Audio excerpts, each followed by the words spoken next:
O tema que nós trataremos na nossa aula de Escola Bíblica Dominical nesta manhã é de onde vem o verdadeiro avivamento. De onde vem o verdadeiro avivamento? Por vezes, irmãos, talvez você tenha pensado, será que ainda hoje é possível um avivamento? Nós sabemos que caminhamos para a consumação de todas as coisas. Tempo este que o Senhor nos diz que a fé de muitos se esfriaria. Um dos sinais acerca do juízo de Deus passa justamente por este esfriamento, por esta apostasia. É natural pensarmos, então, que na medida que nós caminhamos para a aproximação deste dia da volta do nosso Cristo, também nos distanciamos cada vez mais da possibilidade de um real avivamento. Afinal, parece que quanto mais se aproxima o dia do Senhor, mais a fé de muitos se esfriará.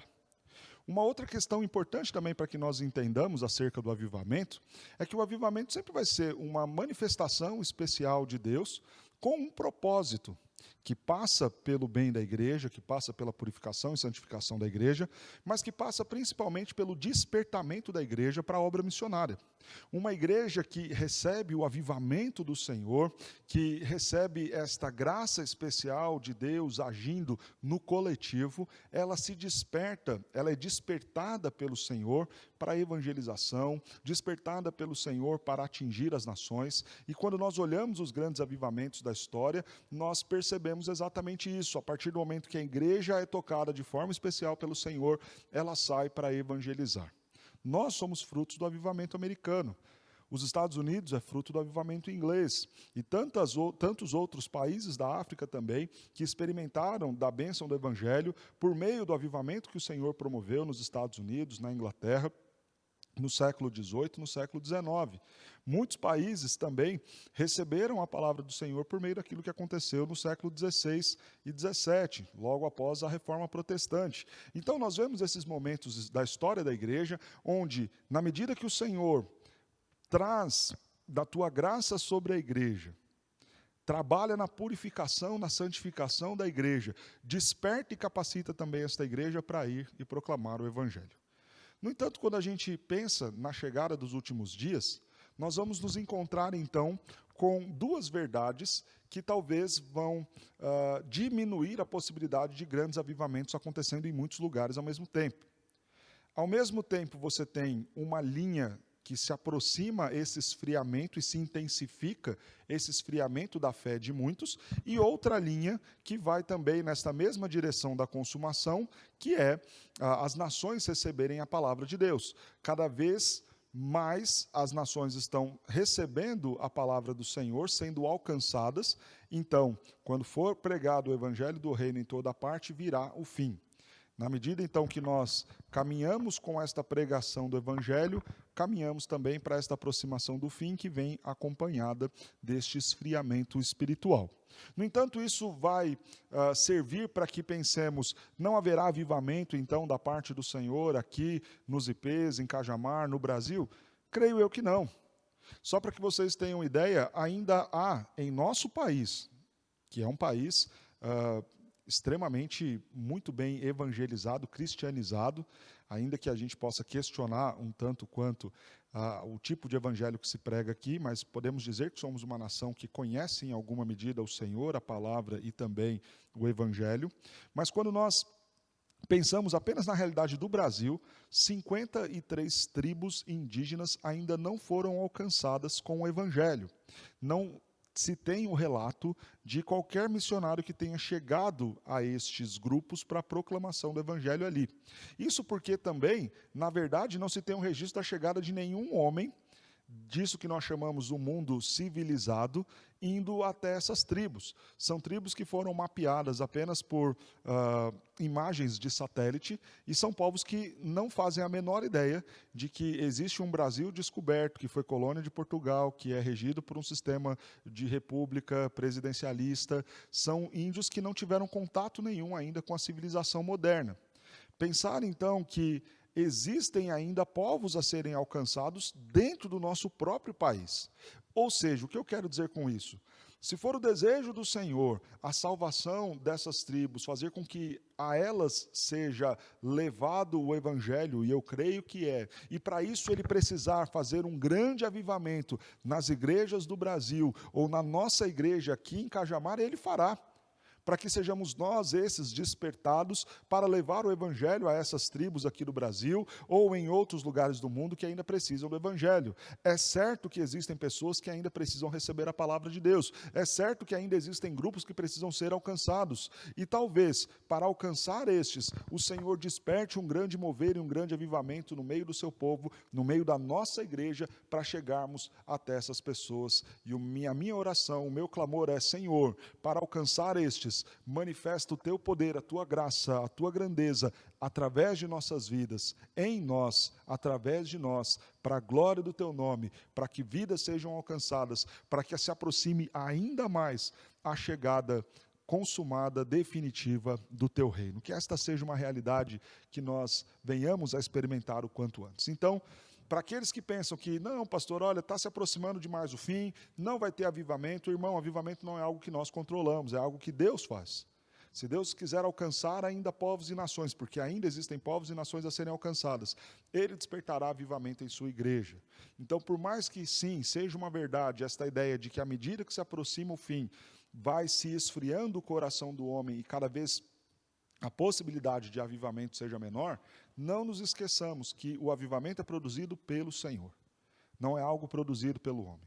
O coração do homem pode estar frio e se esfriando cada vez mais e mais, mas a ação poderosa do nosso Deus é aquilo que promove avivamento nos corações. E este Deus que detém o poder da ação do seu Santo Espírito pode despertar em corações frios e gelados a ação poderosa dele para nos conduzir a uma vida de maior santificação, a uma vida de maior busca e intimidade na leitura da palavra, na vida de oração, nos mover em direção à proclamação do Evangelho a tantas nações que ainda precisam. Se nós começamos falando talvez desse contexto de tribos indígenas ainda não alcançadas, pensemos nas muitas tribos que temos nas nossas cidades ainda não alcançadas.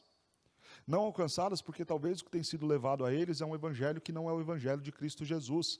É uma pregação que não é a pregação da Escritura. Então, Senhor, desperta em nós um grande mover, um grande avivamento para que nós proclamemos com fidelidade a Tua palavra para estes que estão sendo enganados naquilo que se chamam de igreja nos nossos dias. Oremos e clamemos: Senhor, ouve a nossa oração. Faz algo diferente em nós e através de nós para a glória do Teu nome. E deixemos que Ele mesmo se preocupe com o dia da sua volta e assim com também esta questão do esfriamento de muitos. Vamos falar então sobre este avivamento. Eu dividi a minha lição em 3 partes aqui. Primeiro nós falaremos o que é o falso avivamento. O tema da nossa aula, então, de onde vem o verdadeiro avivamento. Vamos identificar o que é o falso avivamento, o que não é avivamento. Depois, a segunda parte, nós vamos, então, caracterizar, definir, olhar um texto bíblico, o texto de João, capítulo 15, para entender o que de fato é avivamento. Terceiro, e último, né, nós veremos, então, de onde é que vem este avivamento verdadeiro. Então, o que é o falso avivamento, o que é o verdadeiro avivamento e, por fim, terceiro ponto, de onde vem este verdadeiro avivamento que nós esperamos. Atenção para você, meu irmão presbiteriano de muito tempo que me acompanha. Talvez você fique assustado em ouvir este termo avivamento aí sendo pregado em nossa igreja. Não faça isso, não fique assustado. A Escritura nos pede lá em Abacuque, né? Senhor, aviva a tua igreja. Talvez porque o pentecostalismo tenha deturpado a ideia do que é o avivamento, então a gente fica com o pé atrás quando ouve falar disso, né? Se o pastor começar a falar muito desse negócio de clamar por avivamento, vamos ficar com o pé atrás porque a igreja vai virar pentecostal. Irmão, toma cuidado.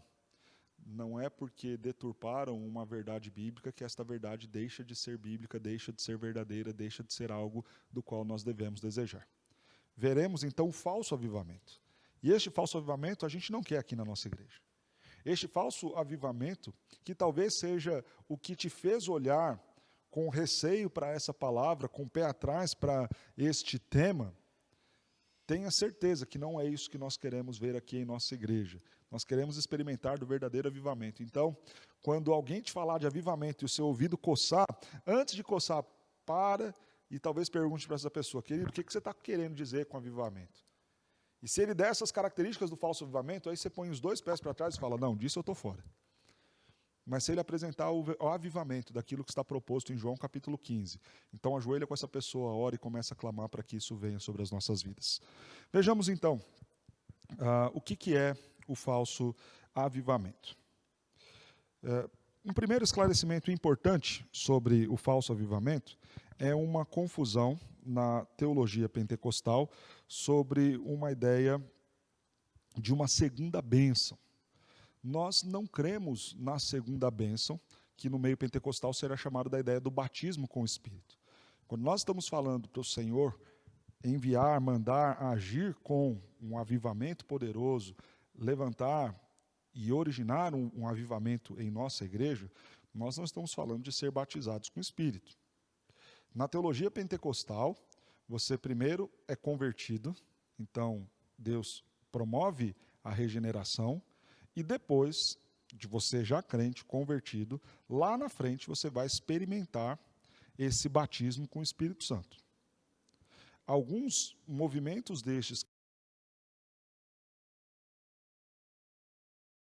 do Espírito Santo sobre a igreja, no sentido de uma segunda bênção, no sentido do batismo com o Espírito Santo vindo sobre todos.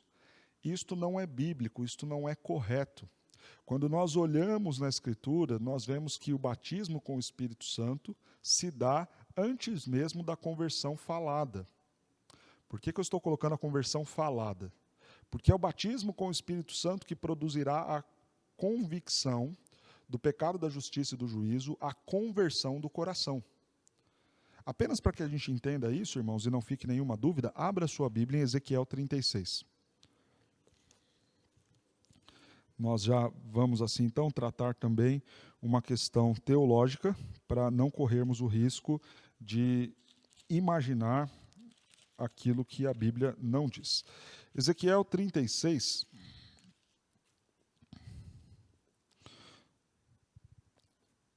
nos diz assim a palavra de Deus, versículo 25 em diante.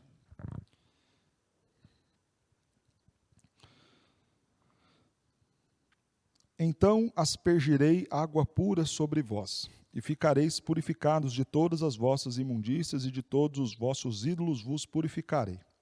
Dar-vos-ei coração novo, porém dentro de vós espírito novo. Tirareis de vós o coração de pedra, e vos darei o coração de carne.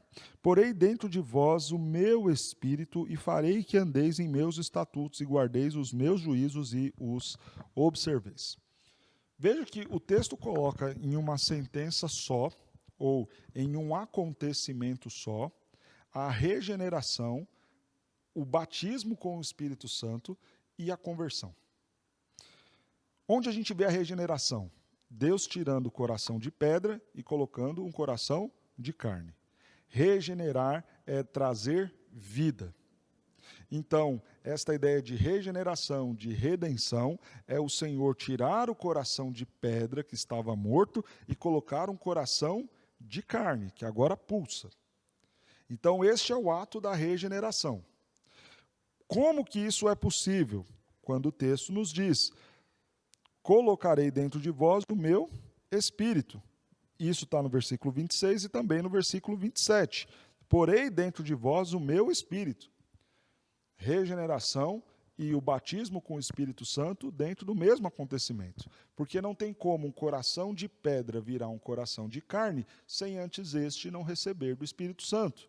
Então a ideia de que o crente se converte e depois ele recebe o poder do Espírito Santo é incondizente com a Escritura.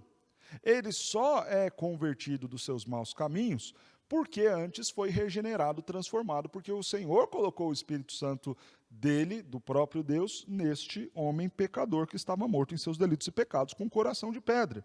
Veja que a conversão, então, se dá nos dois sentidos. O coração que era de pedra agora é de carne, mas também aquele que estava inclinado à desobediência, fareis com que andeis nos meus estatutos e guardeis os meus juízos e os observeis. Então, a obra de Deus não é incompleta. Não vem em uma parte para que depois venha uma segunda bênção e esse crente experimente algo especial do Espírito Santo no que diz respeito à ação do Espírito Santo em uma segunda bênção, em algo diferente do que acontece na conversão.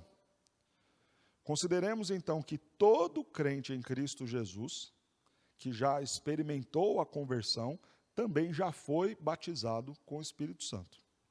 Pastor, então, o senhor não acredita que há uma diferença entre crentes mais consagrados, mais dedicados, de crentes que às vezes até são convertidos, mas que levam a vida cristã meio que na brincadeira?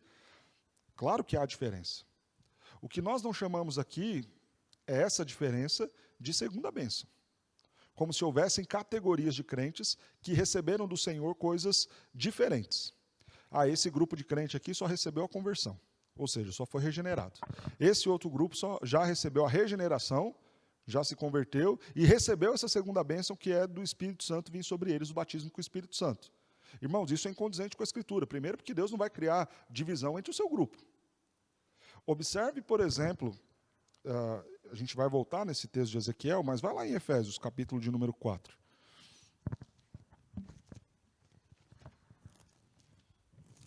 Efésios, capítulo 4.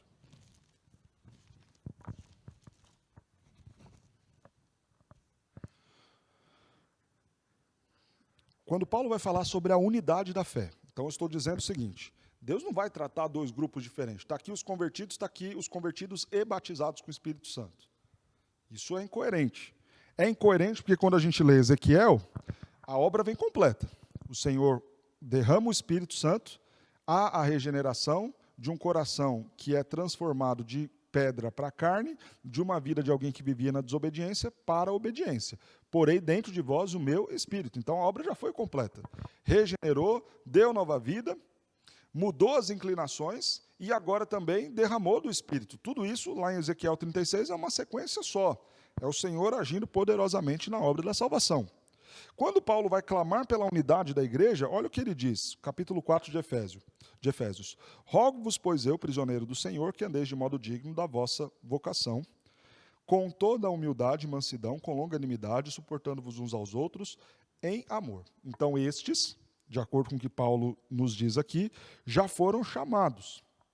E o que ele está colocando aqui é que estes andem de modo digno a este chamamento, a esta conversão, a esta resposta positiva que eles deram ao Evangelho quando foram chamados e conclamados pelo Evangelho. Ok, vocês foram convertidos, vocês receberam do Espírito Santo, houve a obra de regeneração, então vivam de forma digna deste chamado do Senhor na vida de vocês, com humildade, com mansidão, com longanimidade, suportando-vos uns aos outros. E agora Paulo vai começar a falar da ideia da unidade entre os irmãos, de uma igreja que é única, não uma igreja dividida entre salvos e salvos com a segunda bênção. Não, uma igreja que é única. Em que sentido?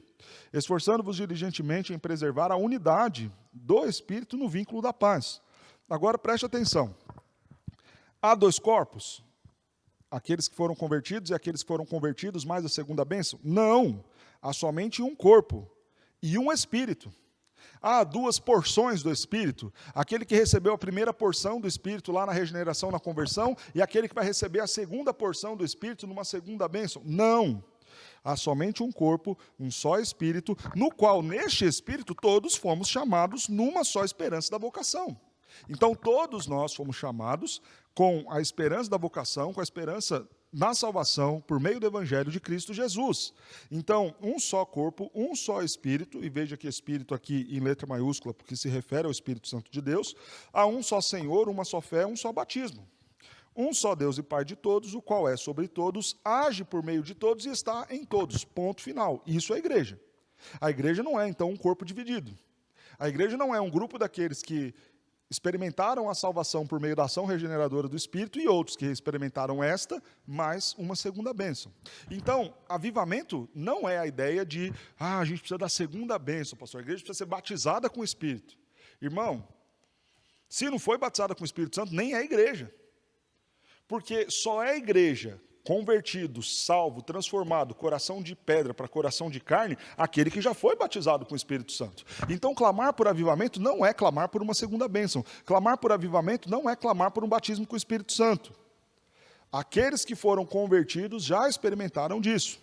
O que é, então, pastor, nesse sentido, quando se fala da questão de pneumatologia, da doutrina do Espírito?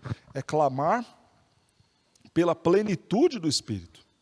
É assim, então, que crê a teologia reformada. Quando o texto também de Efésios vai nos dizer enchei-vos do Espírito, é entender que há uma necessidade da mortificação do velho homem, para que este Espírito que já foi derramado sobre as nossas vidas, fique ainda mais evidente em nós. Então, nós já temos o Espírito Santo de Deus? Sim, o qual é sobre todos, age por meio de todos e está em todos. Aquele irmão que se converteu, mas ainda vive uma vida mais ou menos, observemos. O Espírito Santo de Deus já está sobre ele? Sim. Ele ainda não tem maturidade na sua fé. Ele ainda não abandonou alguns pecados, mas ele já é salvo. Ele já entendeu que no seu estado de queda, ele precisa de um Salvador, e que este Salvador é Cristo Jesus. Ah, pastor, mas isso é muito pouco. Não, irmão, isso não é muito pouco. Porque quem tem um coração de pedra, quem está morto em seus delitos e pecados, não enxerga essa simples verdade. Pastor, então você está querendo me dizer que se a pessoa simplesmente conseguir entender isso, que ela é pecadora, que o seu pecado condena e que ela precisa de um Salvador, e que esse Salvador é Jesus, isso já significa dizer que ela tem o Espírito Santo? Sim. Porque um morto não vai entender isso de forma nenhuma.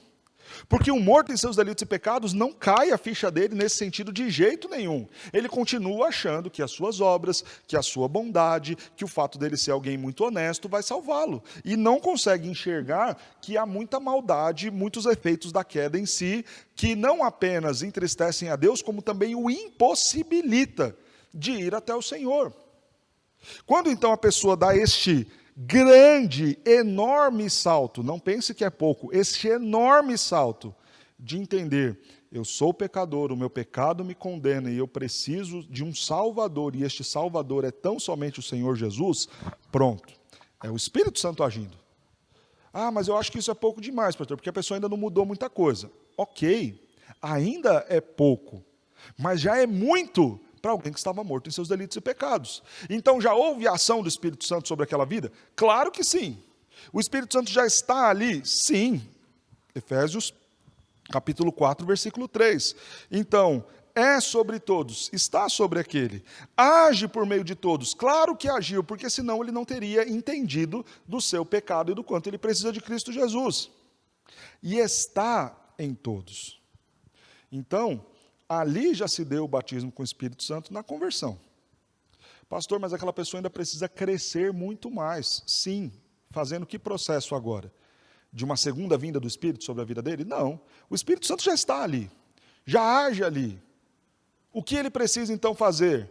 Resolver algum problema com Deus, no sentido de Deus dar mais algo para ele? Não, ele precisa mortificar o velho homem. Então, clamar por avivamento é, Senhor, que o Teu Santo Espírito age ainda mais poderosamente em nós. Em que sentido e em que direção? De derramamento e enchimento? Não, de mortificar o nosso pecado para que o Senhor se torne ainda mais evidente em nós. Então, clamar por avivamento não é clamar por uma segunda bênção, não é clamar pelo batismo com o Espírito Santo. Embora, claro, nós podemos aplicar isto para o ímpio. Senhor, aviva nossa cidade. Ok, então eu estou pedindo a bênção do Senhor, o batismo com o Espírito Santo, para quem? Para os crentes? Não. Para o ímpio que está lá, morto em seus delitos e pecados, que precisa receber o Evangelho. Senhor, nós queremos ver o nosso bairro convertido, nós queremos ver a nossa cidade rendida aos teus pés. Então, ok, neste sentido, o batismo com o Espírito Santo tem que vir sobre o ímpio, porque sobre o justo, sobre o crente, sobre o regenerado, convertido, já veio. Ok? Segundo, o que é o falso avivamento? O emocionalismo. Quero contar uma ilustração aqui muito interessante. Certa feita, uma pessoa chegou e falou assim: ah, pastor, a igreja presbiteriana tinha que ser mais avivada. Eu pensei, irmão, fala para mim aí, o que é esse negócio de ser mais avivado?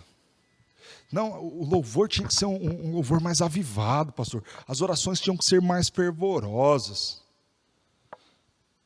Eu falei, irmão, está errado. Você está medindo a vivacidade, a condição de vida de alguém por meio do que ela expressa nas emoções? Então, o seu entendimento de que Deus tirou aquela pessoa da morte para a vida se resume a um louvor mais animado, a uma oração com a voz um pouco mais impostada, a algumas lágrimas aqui e ali em alguns momentos pontuais do culto? Isso é uma igreja avivada? Isso é uma emoção. Isso é emocionalismo. E emocionalismo pode ser produzido por um ambiente adequado para tal. O pessoal está maratonando em séries. E eu estava vendo uma conversa de alguns amigos meus falando sobre os filmes que fazem chorar. Então, você assistiu lá O Garoto do Pijama Listrado, assistiu lá O Milagre da Cela 7. Eu ainda não assisti nenhum desses filmes, cancelei meu Netflix. Mas o pessoal fala que chora de balde com esses filmes, né? Ok, foi emoções produzidas. Alguém então colocou a música no tom certo, as imagens retratando os momentos certos, e aquilo não significa, obviamente, o avivamento com o Espírito Santo. As emoções são ilegítimas, pastor? Claro que não. As emoções, em alguma medida, são erradas, pastor? Claro que não. A Vanessa assistiu O Garoto do Pijama Listrado e ela fala da morte do menino, acho que numa câmara de gás, no final do filme. É justo, é legítimo você chorar por isso. Claro que isso vai te emocionar. Não é um choro ilegítimo. É claro que haverá momentos dentro da igreja que nós vamos chorar. Poxa, olha, eu estou participando da ceia do Senhor, comendo este pão que lembra o corpo de Cristo, esmagado e moído tantas vezes, tão humilhado, tão ofendido na cruz em meu lugar. E diante disso eu me lembro dos meus pecados, das minhas falhas, e começo a confessar os meus pecados, e olho para a beleza do sacrifício de Cristo, e para a miséria da vida que eu estou levando, e isso me conduz a um choro sincero. Ok, claro que não é errado e não é pecado. Mas acreditar que só existe avivamento quando as pessoas estão arrepiadas, quando as pessoas estão emocionadas, quando o louvor é mais animado, cuidado, tudo isso podem ser manifestações de um falso avivamento. Não estou dizendo que seriam manifestações ilegítimas para o culto, mas estou dizendo que talvez sejam manifestações simplesmente que não vão traduzir um avivamento verdadeiro. A pessoa pode até chorar pelo pecado, mas o avivamento verdadeiro produz a mudança pelo pecado, do pecado. Percebe a diferença? A pessoa pode vir aqui e, ao ouvir uma pregação que confronte o pecado, acompanhada de uma boa música no fundo, em um ambiente em que a iluminação favorece a isso, em que alguém do seu lado põe a mão no seu ombro, é claro que aquela pessoa pode vir aos prantos, mas sair da igreja e continuar cometendo os mesmos erros. O que prova que não houve o quê? A mortificação do velho homem. Não está produzindo bons frutos, que nós veremos logo mais naquilo que nós chamamos e entendemos por ser verdadeiro avivamento. Então, houve até um reconhecimento do erro, da culpa, do pecado? Sim. Houve uma lágrima sincera, talvez até motivada pela vergonha profunda que aquela pessoa sentiu? Sim. Mas se não vier o próximo estágio, uma mudança de vida, aquilo foi só a emoção do momento. É a mesma coisa, então, de você assistir um filme que cause em você a emoção por ver talvez uma criança sofrendo com uma doença lá na África e você terminar o filme, lavar o rosto, escovar os dentes e dormir, e o dia seguinte seguir. Ou seja, você foi apresentado diante de uma situação de pessoas que precisam, que estão carecendo de ajuda, aquilo te emocionou, te fez chorar, te tocou, mas depois você escovou os dentes, lavou o rosto, foi dormir, e o dia seguinte acordou e foi jogar bola e está tudo resolvido. Porque foi só uma emoção. Justa, legítima? Sim, mas que não gerou ação nenhuma em você. Cuidado com o emocionalismo. Cuidado com um aparente avivamento ou uma igreja viva, quando na verdade o seu coração todo está morto, não há produtividade. Não são prodígios. Abra sua Bíblia em Mateus capítulo 7, versos 21 e 23. Mateus capítulo 7.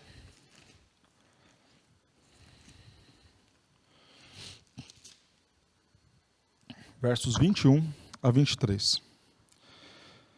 Nem todo o que me diz Senhor, Senhor entrará no reino dos céus, mas aquele que faz a vontade de meu Pai que está nos céus. Muitos naquele dia hão de dizer-me, Senhor, Senhor, porventura não temos nós profetizado em teu nome? E em teu nome não expelimos demônios? E em teu nome não fizemos muitos milagres? Então lhes direi explicitamente, nunca vos conheci, apartai-vos de mim, os que praticais a iniquidade. Veja o que o Senhor Jesus coloca aqui.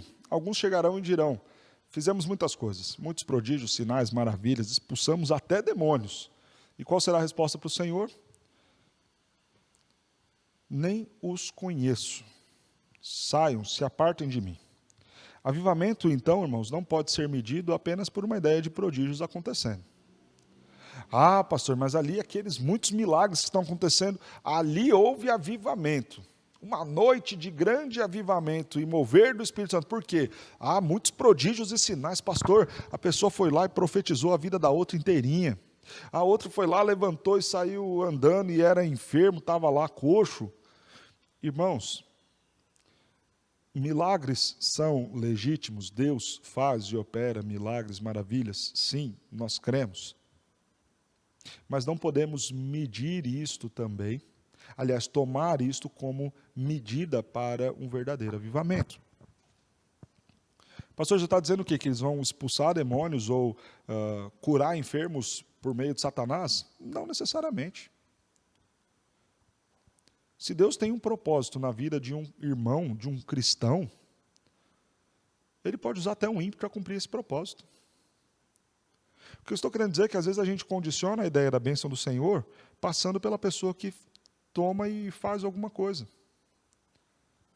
Então, se aquele pastor orou e a pessoa foi curada, este milagre passa pela figura do pastor, então significa que aquele pastor é consagrado, é mais ungido, é mais abençoado?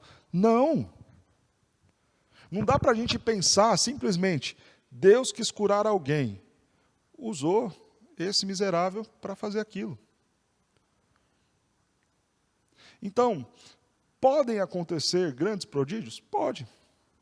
Necessariamente vai ser de Deus? Não. A gente sabe que tem muita malandragem, o que obviamente já deixaria de ser um prodígio. A gente sabe que também tem a ação de Satanás, que fará sinais para enganar, se possível, até mesmo os eleitos. A Bíblia nos diz isso. Mas pode ser também a vontade de Deus? Pode. Mas, pastor, por meio daquele miserável? Sim. Porque Deus não está fazendo por causa daquele que foi o intermediário. Deus está fazendo talvez para alcançar um coração que está perdido. E é claro que Deus também não precisaria de intermediário nenhum. Bastava aquela pessoa sentar, ajoelhar, orar, acabou. Ou, irmãos, se nem isso a pessoa fizer, Deus também pode curar e fazer coisas maravilhosas, prodigiosas, extraordinárias, se for a vontade dele. O que eu estou querendo colocar aqui não é que Deus ignore a vida dedicada de um pastor, a vida dedicada de um servo dele, não é isso. O que eu estou querendo dizer é que não passa por nós, as figuras eclesiásticas, o operar e o agir da bênção de Deus. Irmão, na hora que Deus quiser converter alguém, Ele vai converter por meio talvez do pior sermão que eu pregar. E se Ele também não quiser converter ninguém, eu posso pregar o melhor sermão. Haverá outros propósitos de Deus, mas talvez que não a conversão. O que deve caber a nós, líderes religiosos como um todo, e você também membro, é a humildade de entender que Deus age soberanamente do jeito que Ele quer, na hora que Ele quer. Independente de nós, mas graciosamente, como um presente, por meio de nós. Senhor, independente de mim, eu sei que o Senhor não precisa dessa carcaça velha para fazer nada para alguém. Independente de mim, o Senhor poderia abençoar vidas, edificar a igreja, restaurar casamentos, curar pessoas. Tenho plena certeza disso. E humildemente me apresento simplesmente na condição de servo, de alguém da qual o Senhor não precisa. Mas quando sou usado por Ti, me sinto presenteado, agraciado, porque o Senhor usou este jumento para abençoar a vida de outras pessoas. Porque esta, irmão, é a forma que nós devemos nos enxergar. Num ato de humilhação que somos pó. Quis Deus se valer do pó para fazer alguma coisa? A honra e a glória sejam dadas a Ele. Não quis fazer Ele sozinho, Ele faz. É o Deus de prodígios, de milagres, de maravilhas, que independe da figura humana para cumprir os seus decretos. Ele tudo pode, e nenhum dos seus planos podem ser frustrados. Se Ele quiser trazer salvação, conversão, avivamento, Ele faz, independente de nós. Terceiro, que não é avivamento, falso avivamento. Não são grandes ajuntamentos. Ah, não, pastor, ali foi uma noite de avivamento poderosa. Por quê, irmão? Ah, pastor, tinha lá um estádio inteiro lotado.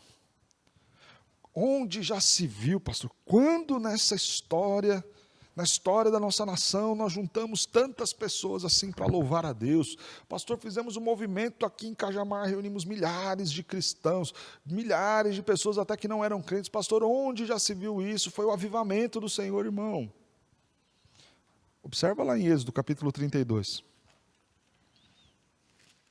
Êxodo 32. Veja o que nos diz o verso 1.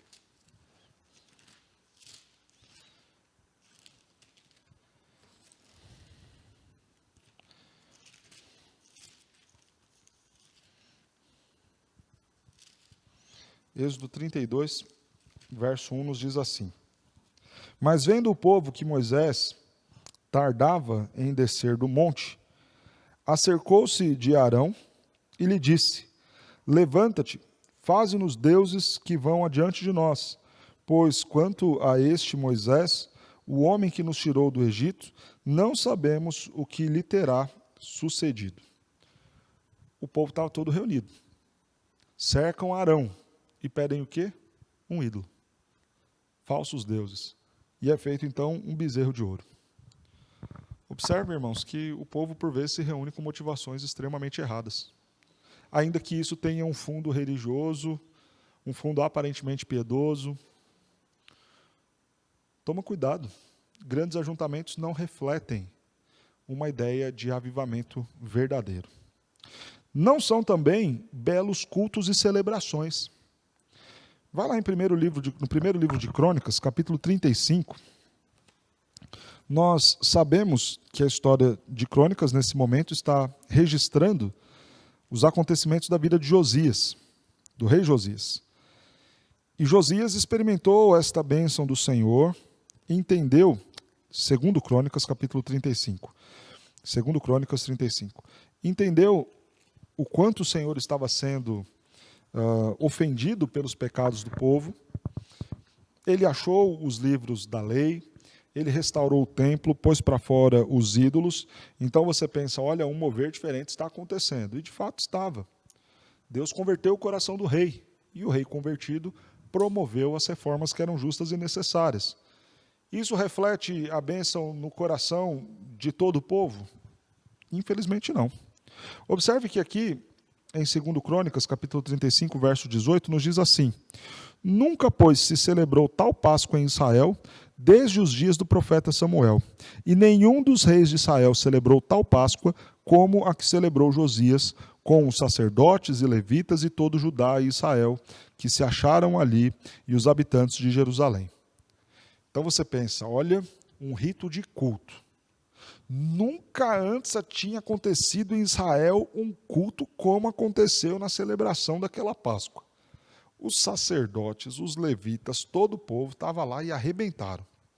Veio o avivamento? Não. Porque Josias morre e o povo torna em pecados. Porque este mesmo povo continuará a ofender a Deus, a se curvar a ídolos. E a gente sabe a sequência desse relato histórico. O povo, por conta do seu pecado, será levado cativo para a Babilônia. Por quê?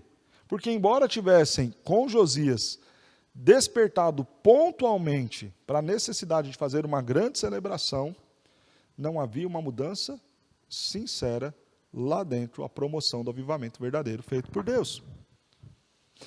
Mais uma vez, e lembre daquela questão do que eu disse sobre emocionalismo. Pastor, quer dizer então que essa Páscoa, que foi uma única, que nunca antes havia acontecido, que foi extraordinária, que foi belíssima. Quer dizer então, pastor, que aquela Páscoa não agradou o Senhor? Quer dizer então que todo aquele feito, todo aquele rito, toda aquela celebração foi jogada fora? Claro que não. Claro que não. Honrou a Deus. Bendisse o nome do Senhor. Mas não podemos chamar aquilo de um grande avivamento, porque não houve efeitos posteriores. O povo seguiu em pecado. O que eu estou querendo dizer com isso, irmãos, é que talvez a gente olhe e fale assim, pastor, então não houve ainda um grande avivamento aqui em nosso país. Significa que Deus está recusando as adorações que as igrejas sérias estão prestando a Ele dominicalmente? Claro que não. Significa que tudo aquilo que está sendo feito de pregação do Evangelho em nosso país nos últimos anos, nada disso agrada o Senhor? Claro que não. As vidas que estão sendo transformadas, então, é uma mentira? Claro que não, não é isso que nós estamos falando. Nós estamos dizendo que essa promoção da vida e da ação de Deus, de mortificação do pecado, sendo feita em larga escala e apresentando como resultado um povo com maior compromisso com Deus, com maior compromisso com a vida de santificação, que extrapola o domingo, que extrapola o belíssimo culto e celebração, o ajuntamento, isso ainda não aconteceu. Mas o culto que tem sido prestado com excelência, cristocêntrico, que visa a glória de Deus, claro que isso tem sido aceito pelo Senhor. Qual é o alerta para nós então? Precisamos extrapolar a fronteira do culto. A nossa celebração, pela salvação que temos em Cristo Jesus, não pode se limitar então ao domingo. Tem que se estender no trabalho, em casa, tem que se estender no nosso lazer, nos nossos estudos, no exercício da nossa profissão, na nossa vida familiar, na nossa vida sexual. Então a gente vai poder dizer que a grande celebração foi aceita, mas que também as nossas vidas como um todo estão experimentando uma mortificação do velho homem. O que é o falso avivamento? Não são os templos bem estruturados. O povo tinha o templo reconstruído ali por Josias. E eu quero mostrar isso para você. Abra aí, ainda em 2 Crônicas.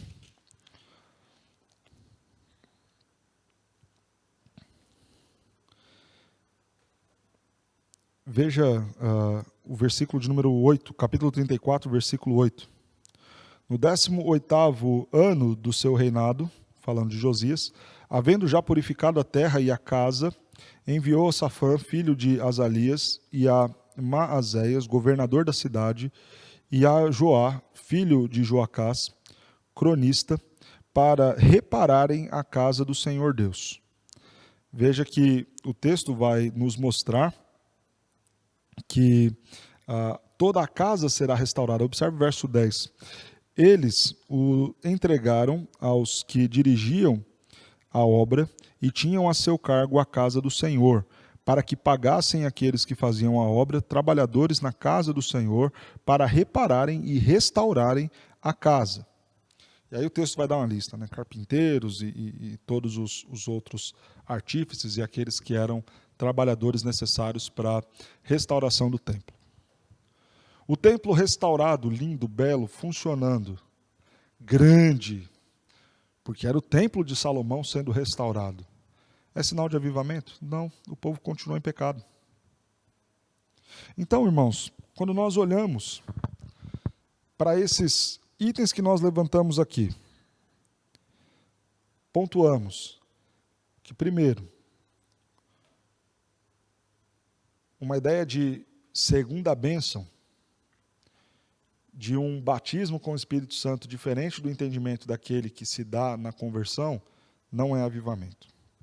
Segundo, que prodígios não são avivamentos. Emocionalismo não é avivamento.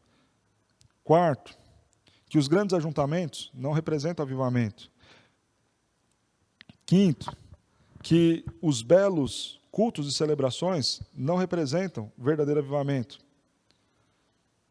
Por fim, que também não são os grandes templos estruturados que vão representar o verdadeiro avivamento. Agora eu quero fazer uma consideração importante. não essencialmente, todas essas coisas que eu listei, apontarão para um verdadeiro avivamento. Mas é muito possível e provável que todas essas coisas que eu citei estejam ali presentes num avivamento verdadeiro. Vou repetir. Essencialmente, avivamento é um ajuntamento de pessoas? Não. Avivamento é emocionalismo? Não. Essencialmente, avivamento são prodígios? Não. Avivamento são grandes templos, belas celebrações? Não. Mas esses elementos que eu citei aqui estarão todos eles reunidos, possivelmente, não essencialmente. Talvez estejam, é provável que estejam, mas não são a essência do que é o verdadeiro avivamento. O que eu quero dizer com isso é que é claro que uma igreja que tem experimentado este mortificar do velho homem e tem refletido mais a beleza do Espírito Santo em sua vida, é claro que essa igreja vai cuidar do templo. Imagina, irmãos, se nós tivermos aqui 200 pessoas preocupadas em cuidar da casa do Senhor. Isso aqui vai ficar feio? Claro que não. Imagina todo dia um vindo aqui, arruma um parafuso, troca um fio, pinta uma parede, ajeita um jardim, ajeita um forro, toda a igreja mobilizada, porque mortificou o velho homem, porque entendeu os valores mais prioritários, maravilhosos para a vida, porque estão querendo frutificar, produzir, glorificar a Deus por meio da sua vida. É claro que o templo vai ficar mais bonito. Todo mundo sendo fiel nos dízimos, nas ofertas, fazendo isso com alegria. É claro que o templo vai ficar mais bonito. É claro que a celebração vai ficar muito mais bonita, os músicos entendendo que cada acorde vai glorificar melhor a Deus, então se dedicando cada vez mais nos ensaios. É claro que o louvor vai ficar mais bonito, é claro que a pregação do pastor, que também mortificando o velho homem, se apegando ainda mais com o Senhor, claro que produzirá sermões melhores. É claro que a igreja cantará melhor. Então, sim, o templo será mais bonito, o ajuntamento, a celebração será mais bem feita. É claro que prodígios e sinais vão acontecer. A igreja está ali, joelhos dobrados, orando, clamando, prodígios vão acontecer, o extraordinário de Deus vai acontecer. É claro que emoções sinceras serão ainda mais evidentes, no sentido de que as pessoas serão confrontadas com o seu pecado e como elas estarão realmente interessadas em se livrarem desses pecados e viverem para a glória de Deus, claro que elas se inclinarão e se emocionarão e ficarão envergonhadas com seus erros e buscarão o acerto com Deus. Mas, irmãos, pensar que a essência de um avivamento é a manifestação de cada um desses pontos, não é uma verdade. O que eu estou dizendo aqui, pode haver avivamento sem que nenhuma dessas coisas exista. Pode haver avivamento sem grandes templos, embora eu acredite que uma igreja avivada cuidará do seu templo. É claro que pode haver avivamento com grandes celebrações, sem nenhuma grande celebração linda, maravilhosa, extraordinária, com muita música boa. Claro que isso pode ter. Um povo simplesmente parado em pé na rua, ouvindo a palavra de Deus, e isso ser um avivamento verdadeiro? Sim, pode. Mas é natural também imaginar que toda a festa de culto e celebração será mais bem feita quando essas pessoas estiverem movidas neste sentido. Só não tome como essencial esses itens que nós listamos aqui. Irmãos, nós vamos fazer da seguinte forma. Eu vou apresentar a ideia de verdadeiro avivamento e também a origem dele na nossa próxima aula. Mas cada uma dessas coisas que nós vimos aqui, sobre o que não é verdadeiro avivamento, eu quero que você tome por base para pensar, para pautar primeiramente qual é a sua ideia que você tem desse termo avivamento, para que você comece também a julgar e criticar a sua vida. Senhor, será que eu estou confundindo as coisas? Será que eu estou medindo a minha religiosidade pela bela roupa que eu vou ao culto, pela celebração linda que eu apresento? Será que nós, enquanto igreja, estamos medindo a nossa religiosidade pela qualidade estrutural do nosso templo, da nossa transmissão? Será que nós estamos medindo a qualidade da saúde espiritual dos nossos membros pelo quanto eles choram ou gritam nas suas celebrações? Será que eu estou medindo a minha comunhão, intimidade com o Senhor, mortificação do velho homem, pela minha simples presença na igreja, formando um grande ajuntamento? Se a forma como eu estou medindo o meu crescimento espiritual, a vida do Senhor em mim, passa por coisas superficiais, por coisas que não são a essência do que Deus quer produzir em nós, então talvez eu esteja me enganando, achando que eu estou muito bem na minha vida com Deus, pensando ser uma igreja viva, quando na verdade estou morto. O que é o verdadeiro avivamento? Nós vamos falar disso com mais detalhes na semana que vem. Mas eu quero dizer para você desde já, que o verdadeiro avivamento é nós estarmos ligados na pessoa de Cristo Jesus, sendo nutridos por Cristo Jesus, produzindo bons frutos, que passa desde a mudança da nossa vida moral, até também nós alcançarmos outras pessoas para a glória de Deus. Passa pela mudança de vida moral, porque uma vez nutridos por Cristo Jesus, nós pecaremos menos, nós nos importaremos mais e levaremos mais a sério os pecados que cometemos. Então, nutridos em Cristo, nutridos por Cristo e ligados em Cristo, a nossa vida moral será transformada. Não existe avivamento sem mudança de caráter. E é claro que o passo seguinte é mudar de dentro para fora, demonstrando meu amor também pelo próximo. E quando eu demonstro amor pelo próximo, a primeira coisa que eu faço, se ele não é um crente em Cristo Jesus, eu prego o evangelho a ele.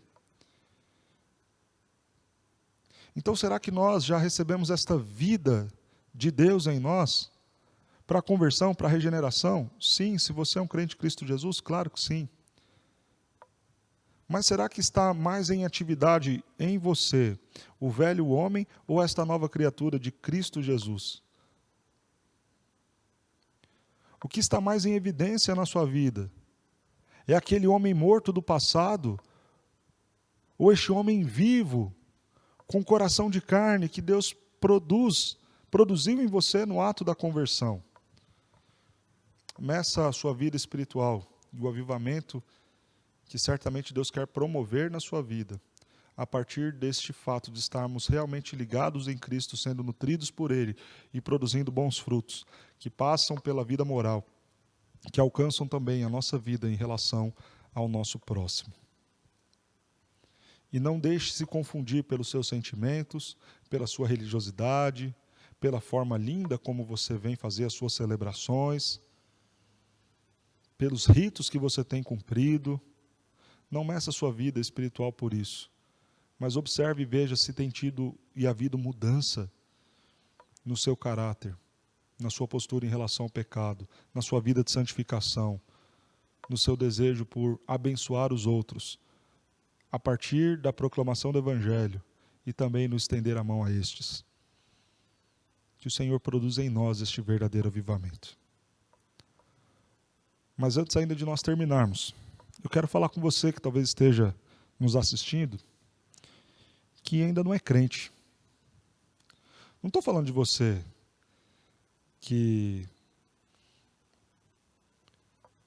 vem na igreja e já experimentou esta nova vida em Cristo Jesus. Estou falando de você que talvez venha na igreja e ainda não se entregou ao Senhor Jesus de verdade.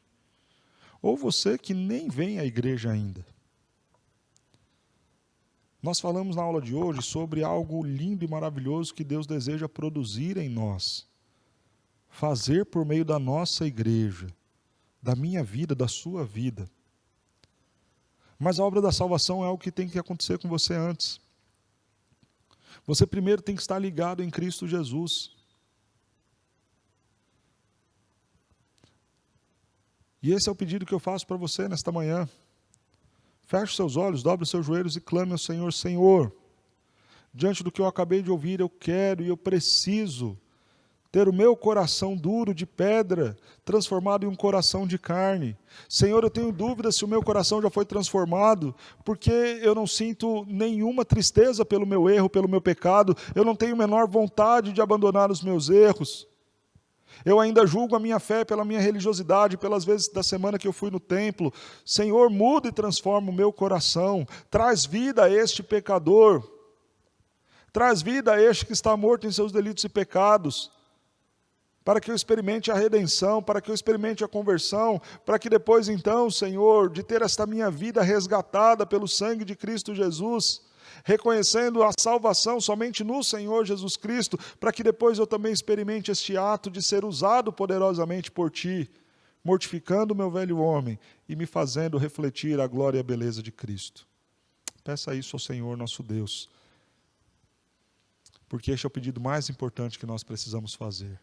Senhor, quebranta o meu coração, para que eu enxergue o meu pecado, para que eu seja convencido pelo Senhor do meu pecado e corra para Ti como meu único e suficiente Salvador. Porque se eu tiver isto, eu tenho a plena certeza de que estarei no céu com o Senhor Jesus Cristo, ainda que a morte me vier bater à porta. E a você que já é um cristão, que já fez essa oração anterior, clame ao Senhor e fala: Senhor, me ajude a mortificar o velho homem. Me ajude, ó Deus, a cumprir mais a Tua palavra, a Tua vontade, a ser usado mais pelo Senhor para a Tua glória. Faça isso, Senhor, com cada um dos que nos assistem, com a Tua igreja, com a Igreja Presbiteriana dos IPs. Aviva a Tua obra, ó Senhor, é a nossa oração, em nome de Cristo Jesus.